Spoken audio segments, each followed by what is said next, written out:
Chief of Defense Staff General Christopher Musa urges Nigerian Defense Academy alumni to remain steadfast in loyalty and patriotism. Police command in Jigawa State smashes criminal hideouts and arrests 153 suspects across the state. Troops dislodge bandits' hideout in Taraba State and recover arms.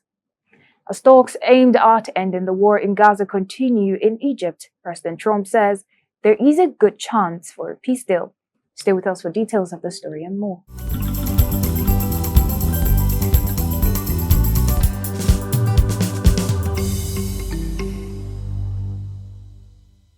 Thank you for staying with us. On that short break, you're watching Third Eye Africa TV. My name is Juliet Onra. Now the news in detail. The Chief of Defense Staff, General Christopher Musa, has urged members of the Nigerian Defense Academy 38 regular course to remain steadfast in loyalty, unity, and patriotism. Musa gave the charge in Abuja at a cocktail party organized by the Course 38 Association to mark its annual reunion. He described the event as more than a social gathering, saying it symbolized the enduring bond of comradeship forged through shared experience of military training and national service. The CDS commended the newly elected executives of the association for their commitment to sustaining its ideal and charged them to consolidate on the solid foundation laid by their predecessor. He also applauded the ongoing leadership led by Major General Godongwa for steering the affairs of the group effectively and fostering cohesion among members. Musa paid tribute to fallen colleagues, describing their service as sacrifice and as guiding light that must continue to inspire those still in uniform. He urged members of the course to use their association as a platform for mentorship, professionalism, excellence, and constructive engagement with younger officers across the armed forces.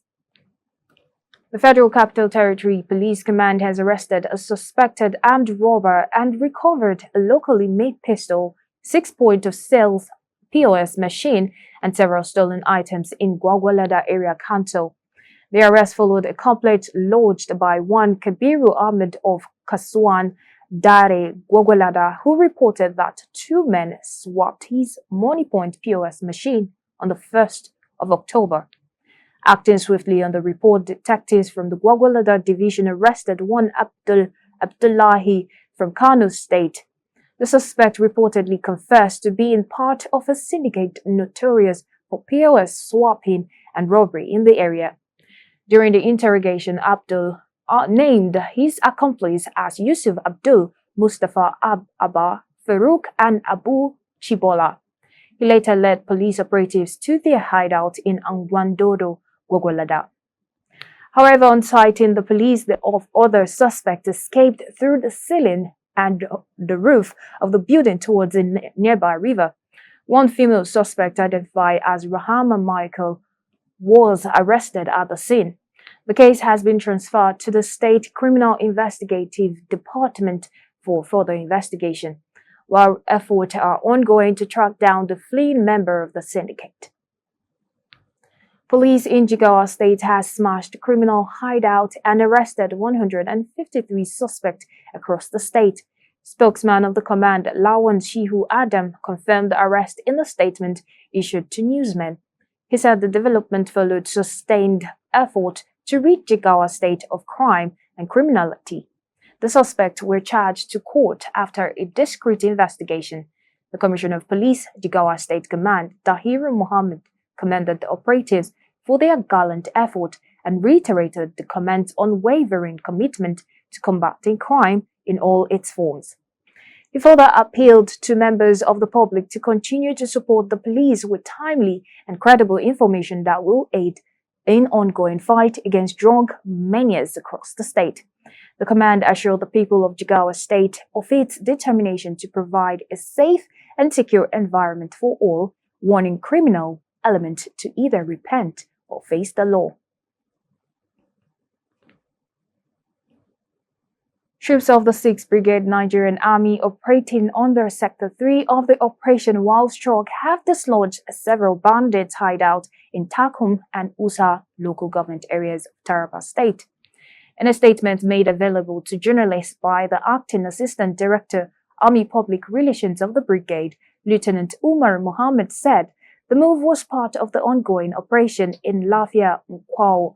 He said the operation followed credible intelligence on bandit activities in Tahimbe, Torinye, TY Farm, Kando in Takom, and areas in Usa local government area where farmland had been destroyed. He said on October 5th, troops launched simultaneous clearance operations in the affected areas. Commander of the 6th Brigade, Brigadier General Kingsley Chidaber Uwa, commended the troops for their resilience and professionalism. He urged residents to continue providing timely and credible information to help security agencies restore peace in the state. He also said the operation had disrupted criminal activities, denied bandits freedom of actions, and reassured local communities of the Nigerian Army's commitment to protecting lives and property.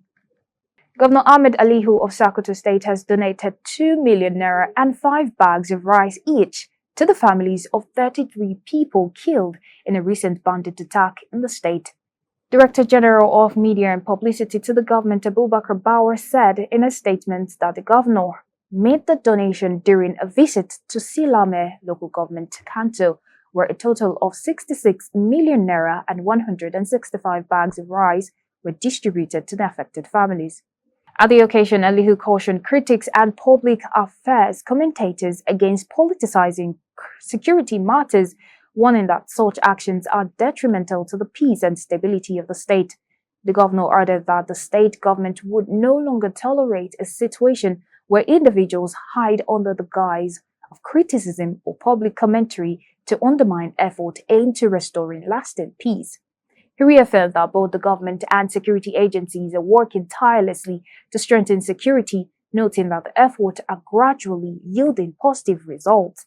Governor Alihu also expressed concerns over the activities of some rural residents who serve as informants to bandits, thereby fueling insecurity in their communities.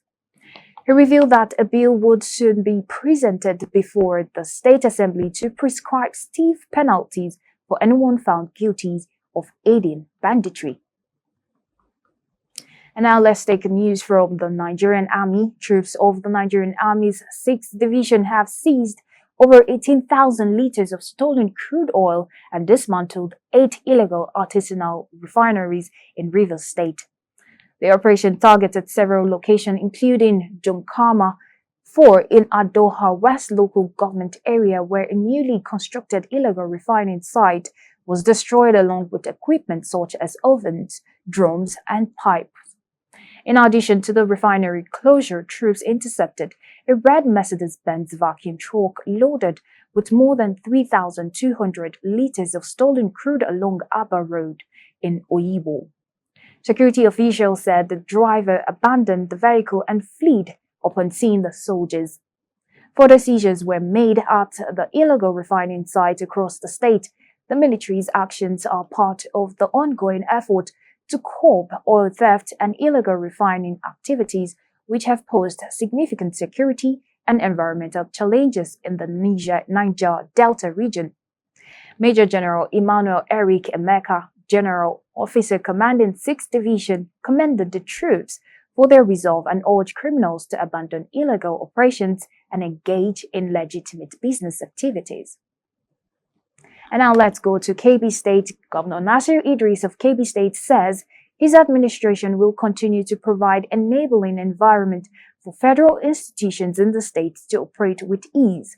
The governor stated this when members of the Governing Council of Federal University of Agriculture paid him a courtesy visit in his office in Birni Kebbi.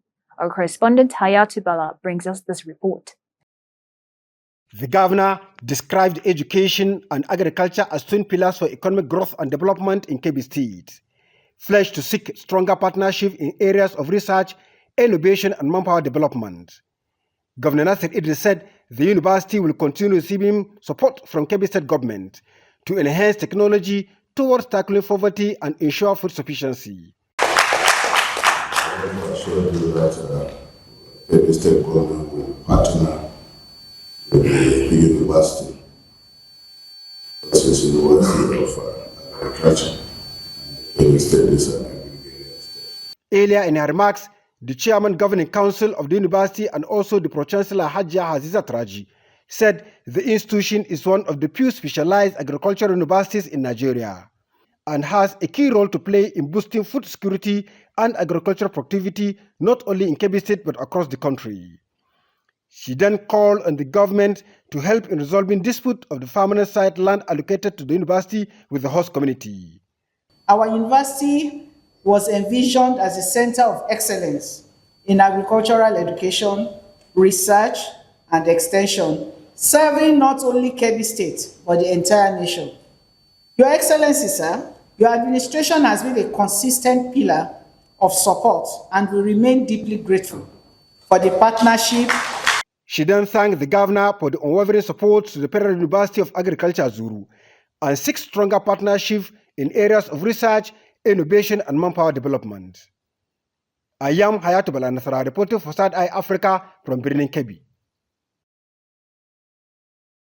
Zamfara State has reported a total of 179 deaths from 12,052 suspected cholera cases across 14 local government areas. The state's Ministry of Health said the outbreak, which has been spreading rapidly over the past few weeks, has raised serious public health concerns, especially in rural communities with limited access to clean water and sanitation. At a press briefing, the State Commissioner for Health, Dr. Aisha Ankar, confirmed the figures and called the situation deeply alarming. She said the state government is working in collaboration with the federal health authorities and international partners to contain the outbreak. The hardest hit areas include Gusau, Maru, Bungudu, Ankar, and Talata Mafara, where many residents rely on contaminated streams and open wells for drinking water. The state has established several emergency cholera treatment centers and deployed mobile health teams to remote areas. Public health campaigns have also been launched to educate residents on hand washing, safe food handling, and the importance of boiling drinking water. Health experts warn that unless urgent action is taken to improve water and sanitation infrastructure, the death toll could rise further. The Nigeria Center for Disease Control, NCDC, has activated its rapid response team and is closely monitoring the situation. Cholera is a waterborne disease that spreads rapidly in unsanitary conditions, causing severe dehydration and, in some cases, death if left untreated. Following the directive of President Bola Ahmed Tinubu for the immediate review of the 2026 Hajj fairs, Vice President Kashim Shettima has directed the National Hajj Commission of Nigeria, NACON, to immediately come up with new fares for the exercise. This, the Vice President said, had become necessary considering continued appreciation of the Naira against the dollar, a primary determinant for the pilgrimage fares. Shettima handed down the President's directive on Monday during a meeting with management and board members of NACON to the presidential villa. He called for synergy among national and state officials, including state governors, in streamlining and adopting a new set of fares for the exercise. He also urged prompt action by all stakeholders to ensure quick payment and timely remittance to the Central Bank of Nigeria to facilitate a hitch-free exercise. Fielding questions from journalists shortly after the meeting with the Vice President, Deputy Chief of Staff to the President, Ibrahim Hadija, said the meeting convened was to finalize preparations for the 2026 Hajj operations, particularly the determination of fares for the exercise. He explained that the goal is to reduce the amount of payable by pilgrims for the exercise given the current trend in the economic occasioned by ongoing reforms being undertaken by the Tinubu administration. We'll take a short break. We have more news. Stay with us.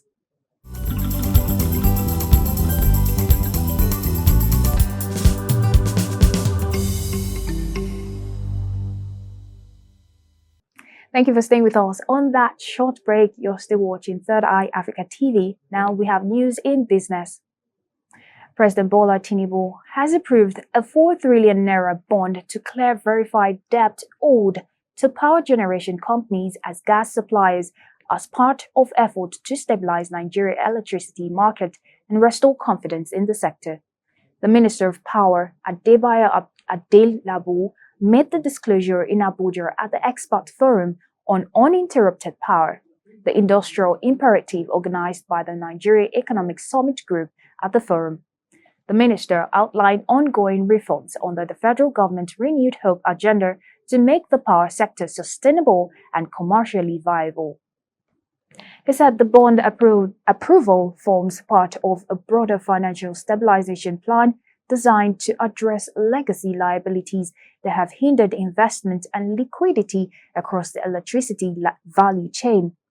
He explained that the federal government is pursuing a comprehensive, multi-pronged approach to reposition the sector for sustainability, efficiency, and growth, spanning legislation, policy reforms, infrastructure development, energy transition, and local content expansion.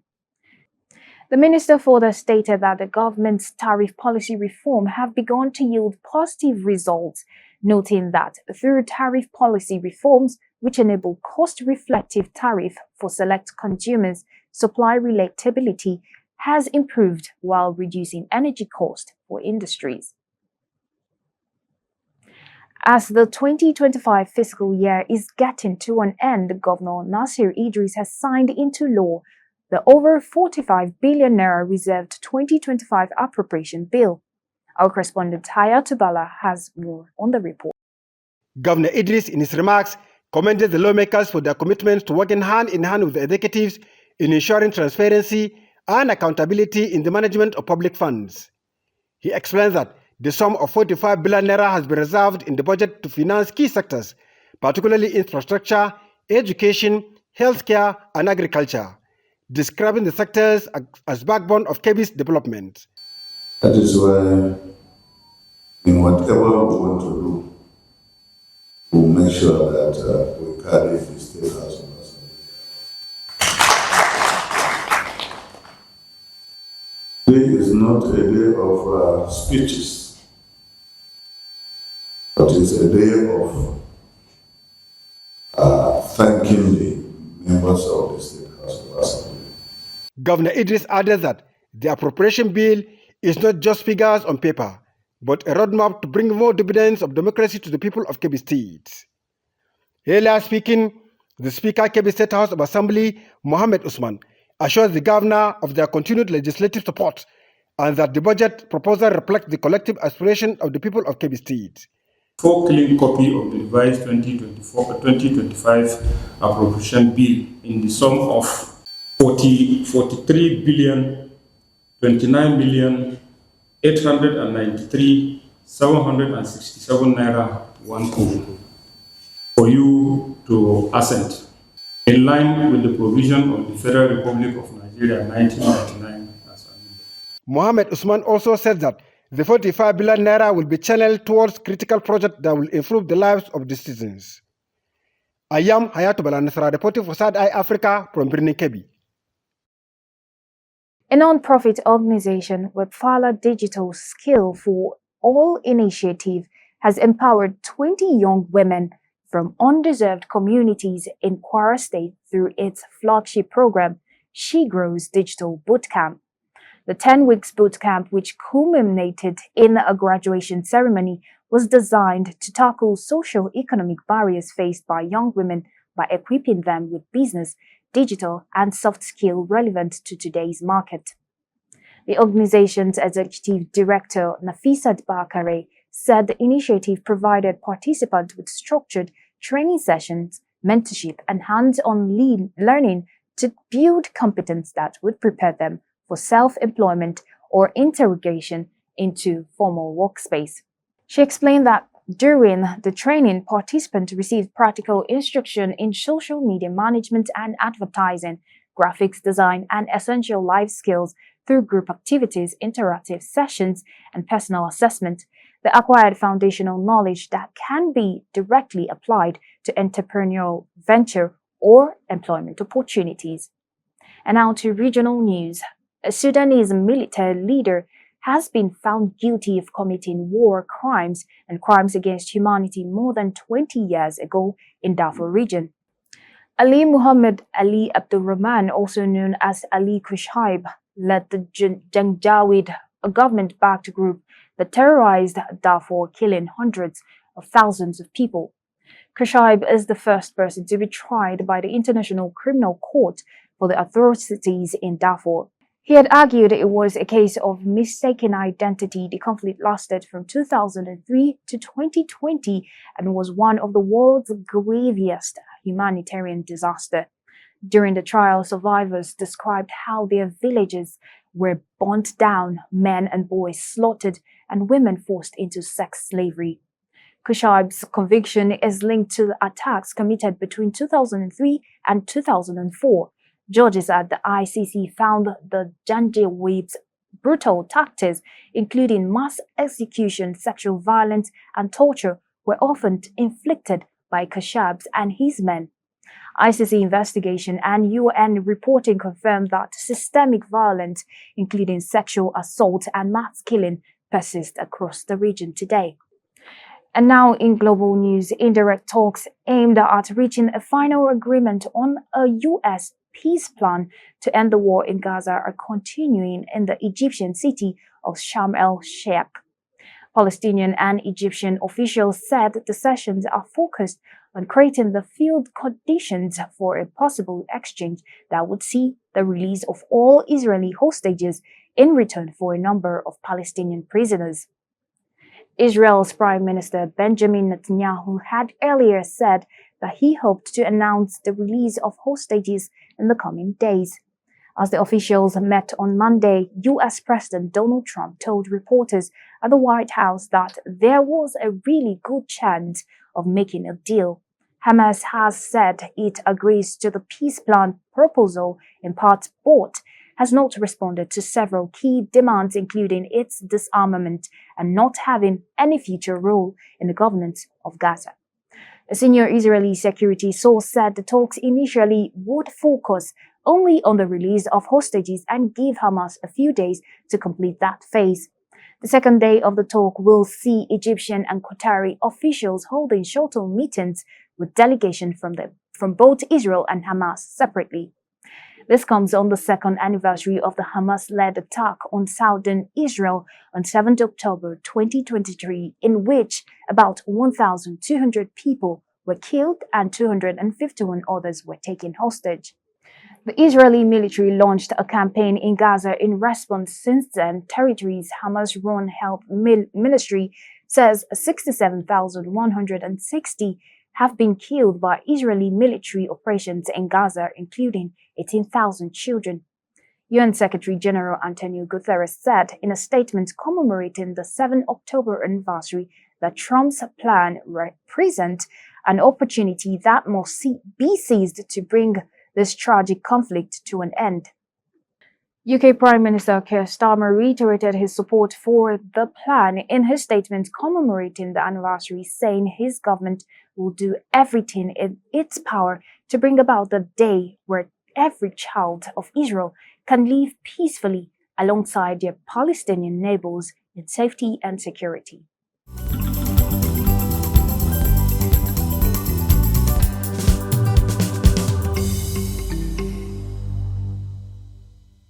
Chief of Defense Staff General Christopher Musa urges Nigerians Defense Academy alumni to remain steadfast in loyalty and patriotism. Police Command in Jigawa State smashes criminal hideouts and arrests 153 suspects across the state. Troops dislodge bandit hideout in Taraba State and recover arms. As talks aimed at ending the war in Gaza continue in Egypt, President Trump says there is a good chance for a peace deal.